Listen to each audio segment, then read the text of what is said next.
Hello everyone, my name is Sushil Kumar Pal. आज के video में हम क्या देखने वाले हैं? आज के वीडियो में हम देखने वाले हैं बहुत ही important topic as per as AE and JE level exams are concern.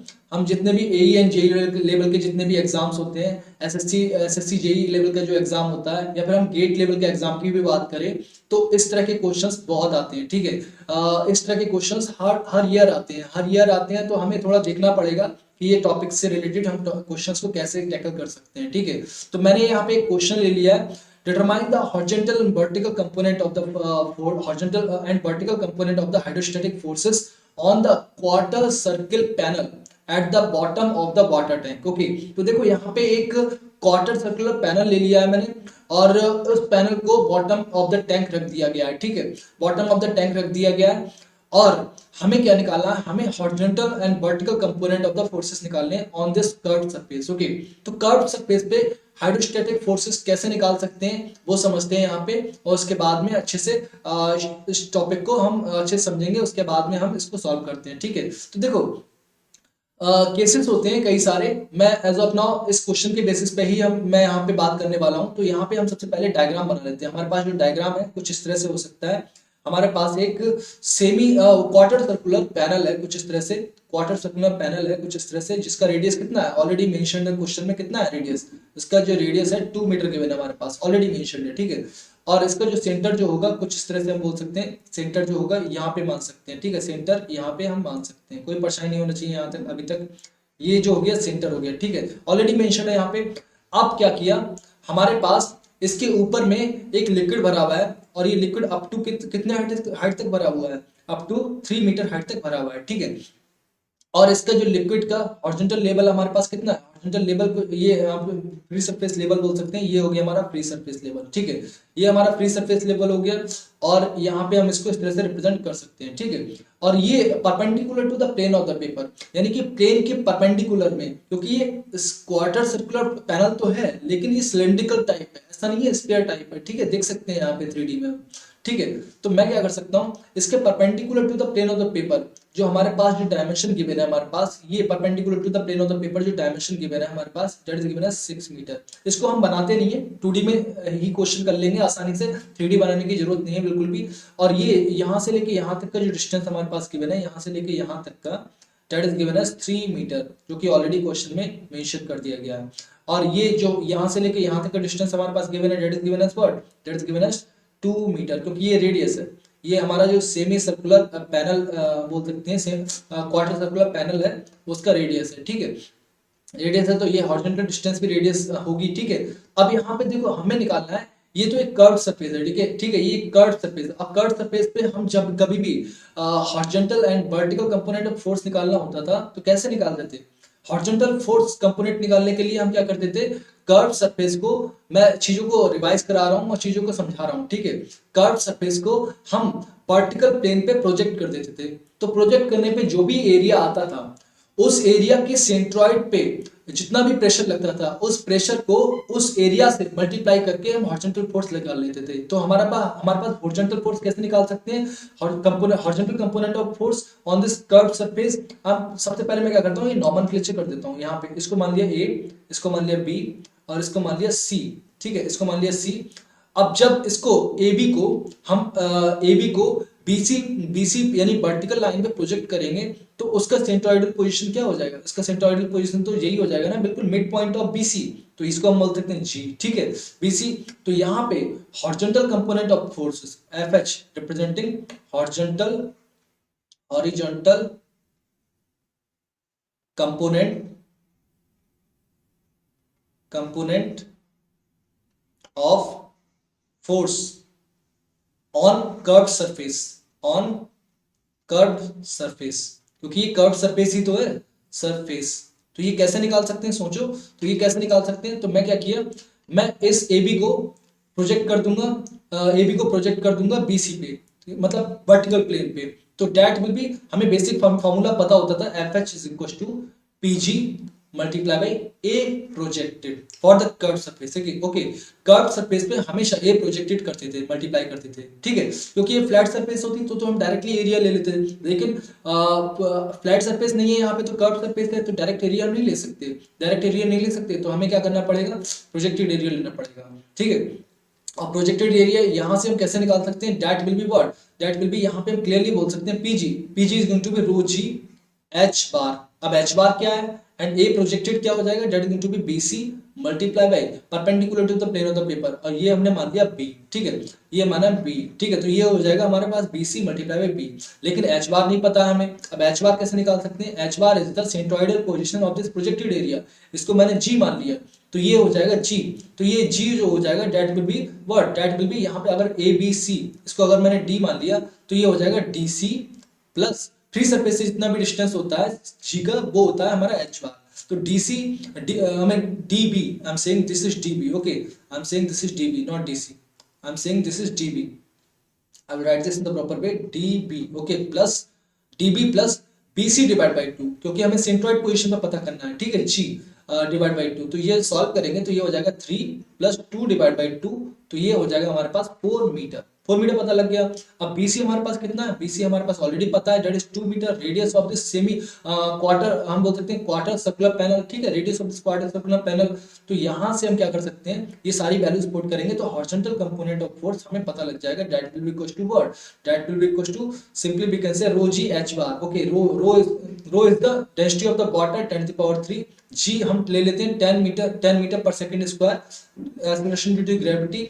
अब क्या कर सकते हैं, एच बार हम ले लेते हैं 4, जो ऑलरेडी मेंशन कर दिया गया है, BC 2 and B is going to be what, B is going to be 6 meter, okay, तो ये जब सॉल्व करेंगे तो ये हो जाएगा 480 सॉल्व कर सकते हैं, 4 टू द 8 6 या 48, okay, 48 multiply by 10 that is going to be 480 10 to the power 3, और ये न्यूटन में निकल के आएगा।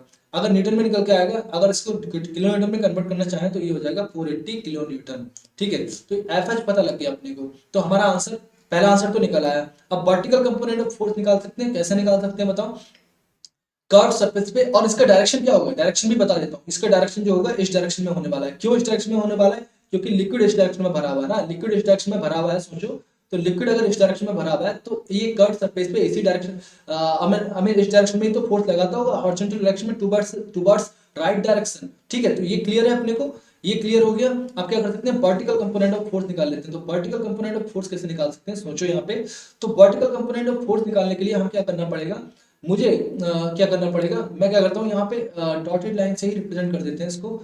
मैं क्या करता हूँ, इस कर्व सरफेस के ऊपर, क्योंकि इस कर्व सरफेस के ऊपर में लिक्विड भरा हुआ है, ठीक है, तो मैं क्या कर सकता हूँ, यहाँ से लेके यहाँ तक एक लाइन खींच देते हैं। ये लाइन क्या रिप्रेजेंट करेगा, that will be representing liquid just above the curve surface, okay, ये liquid just above the curve surface, इसको नॉमेनक्लेट कर दे रहे हैं हम यहाँ पे, this is A, this is B, this is D, this is C, G, and यहाँ पे इसको एफ मान ले रहे हैं, ठीक है।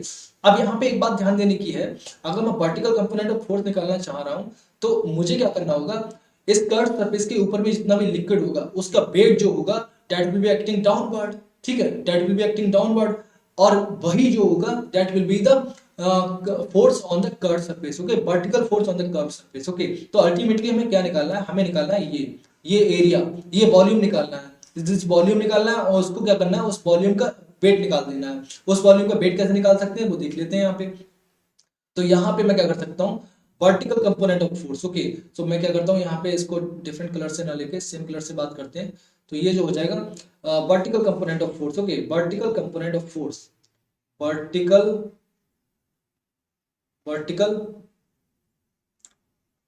कंपोनेंट ऑफ फोर्स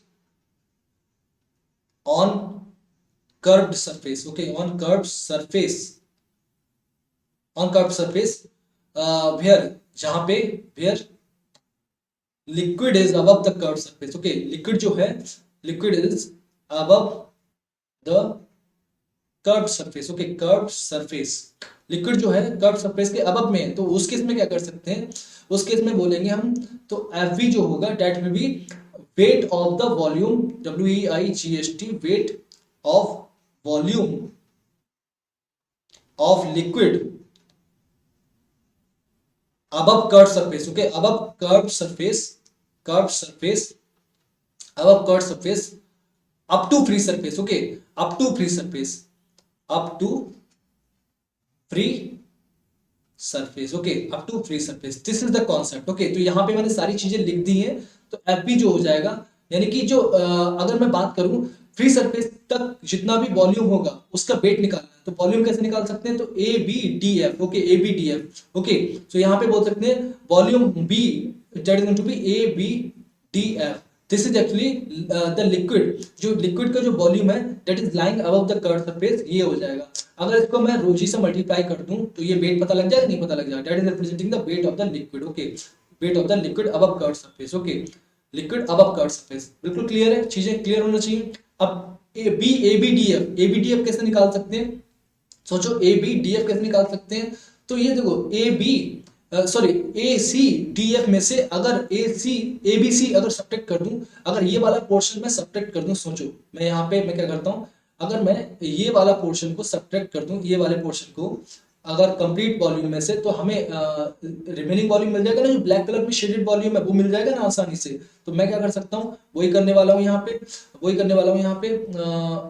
यहाँ पे देख लेते हैं क्या कर सकते हैं. तो देखो यहाँ पे हम क्या कर सकते हैं, देखो that is going to be P of complete. Okay, तो मैं कंप्लीट क्या है, कंप्लीट क्या है, ACDF. Okay, ACDF. तो मैं क्या कर सकता हूँ, ACDF. ओके, ACDF माइनस जो हमारा क्वार्टर सर्किल के जो क्वार्टर सर्किल है उसका वॉल्यूम कितना हो जाएगा, B. यहाँ पे बोल सकते हैं volume of B ABC. Okay, ABC. अगर इसको सब्ट्रैक्ट कर देंगे तो रिक्वायर्ड वॉल्यूम मिल जाएगा, ABDF मिल जाएगा ना, उसमें मल्टीप्लाई कर देना ρg से. तो ये जो हो जाएगा, ये वॉल्यूम हमें पता होता है, कंप्लीट वॉल्यूम. ये कैसे पता है, टोटल वॉल्यूम, हाइट कितनी है टोटल, F से लेके A तक का हाइट कितना है, 3 + 2. देख सकते हैं डायग्राम से, मल्टीप्लाई ये विड्थ कितनी है इसकी, इस सेक्शन की विड्थ कितनी है, 2 मीटर. ओके, 2 मीटर से अगर 2 मीटर में अगर 2 meter and 5 meter and 6 meter, ये टोटल वॉल्यूम पता लग जाएगा ना मुझे. तो मैं टोटल वॉल्यूम पता कर लेते हैं. तो 2 × 5 × 6, ये वॉल्यूम ये हो जाएगा, माइनस ये क्वार्टर सर्कल का क्रॉस सेक्शन एरिया कितना होता है, πr² / 4. πr², r कितना हमारे पास, r हमारे पास 2 है, तो 2² / 4. Okay, multiply by width perpendicular to the plane of the paper, तो इसको मल्टीप्लाई कर देंगे ρg से. तो ये हमारे पास निकल के आ जाएगा 6 × 5 हमें देख सकते हैं यहाँ पे 6 × 5 30, 30 × 2 60. Okay, 60 minus 6π. ओके, 6π निकल के आ जाएगा. जब इसको हम g की वैल्यू 10 रख देते हैं और रो की वैल्यू 10⁻³ रख देते हैं, तो ये न्यूटन में निकल के आ जाएगा. इसको किलोमीटर में निकालना चाहें तो ये हो जाएगा 600 - 60π. Okay, that will come out in kilo newton. Okay, मैं क्या करता हूँ, थोड़ा सा सॉल्व कर लेते हैं इसको. 600 - 60π, तो ये जो निकल के आ जाएगा, देख सकते हैं यहाँ पे, एक बार चेक कर लेते हैं यहाँ पे. तो ये 4² 6π. ओके, सो ये हो जाएगा 600. Okay, 600 - 60π. I am just checking this again. Okay, मैं क्या करता हूँ, ये जो हो जाएगा कितना हो जाएगा, 5 × 2 = 10, 10 × 6 = 60. ओके, 60 - 6π. तो ये सॉल्व करने पे आएगा, ये इसको जब मल्टीप्लाई करेंगे 10 से, तो ये जो हो जाएगा 411.5. ओके, ये हो जाएगा 411.5.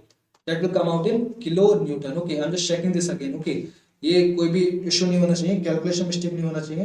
देख लेते हैं यहाँ पे, कैलकुलेशन मिस्टेक नहीं होना चाहिए. तो मैं क्या करता हूँ, थोड़ा सा कैलकुलेटर यूज कर लेते हैं. यहाँ से हम देख सकते हैं 600 - 60 × 5. ये सॉल्व करेंगे तो ये हो जाएगा 411.5. ओके, तो ये किलो न्यूटन में निकल के आ गया. वर्टिकल फोर्स निकाल लिया हमने, हॉरिजॉन्टल फोर्स भी हमने निकाल दिया था ऊपर में. ये वर्टिकल फोर्स हो गया, ये horizontal component of the force हो गया. यहाँ पे देख सकते हैं horizontal component of the force हमारा क्या निकल के आता है, और vertical component of the force किधर होगा, किस डायरेक्शन में होगा, ये डाउनवर्ड होगा, क्योंकि लिक्विड का वेट डाउनवर्ड लाई कर रहा है. ठीक है, तो डाउनवर्ड होगा. ठीक है, तो यहाँ पे बिल्कुल भी कोई भी परेशानी नहीं होना चाहिए, सब कुछ क्लियर होना चाहिए. मैं क्या करता हूँ, इसको थोड़ा सा ठीक से बना देते हैं. ये जो एरो होगा डाउनवर्ड हम बोल सकते हैं. ठीक है, डाउनवर्ड होने वाला है. ठीक है, तो यहाँ पे मैं स्टॉप करता हूँ. मैं यहाँ पे रिपीट कर देता हूँ चीजों को. एक्चुअली में है क्या, हमें vertical and horizontal component of force निकालना था कर्व सरफेस पे. कर्व सरफेस पे हॉरिजॉन्टल फोर्स तभी निकाल सकते हैं जब कर्व सरफेस को वर्टिकल प्लेन पे प्रोजेक्ट कर देंगे, और उस प्रोजेक्टेड प्लेन पे के प्रोजेक्टेड प्लेन के सेंटर ऑफ प्रेशर पे जो फोर्स लगता होगा that will be horizontal force, and that can be calculated as PG multiply by 8, तो यही किया मैंने, PG multiply by A projected, और जी लोकेशन निकालने के लिए मैं क्या किया, एच बार हो जाएगा हमारा DB plus BC divide by 2। तो यहाँ तक बिल्कुल क्लियर होना चाहिए, कोई भी मिस्टेक, कोई भी परेशानी नहीं होना चाहिए, ठीक है। So I hope this is clear for everyone, सबके लिए बहुत कोई भी इशू है तो कमेंट बॉक्स में कमेंट करके आप बता सकते हैं, तो मैं उसे रिजॉल्व करने का ट्राई करूंगा, ठीक है। तो एज ऑफ नाउ इसमें कोई भी परेशानी नहीं होना चाहिए, ठीक है। आई hope this answered your question, thank you.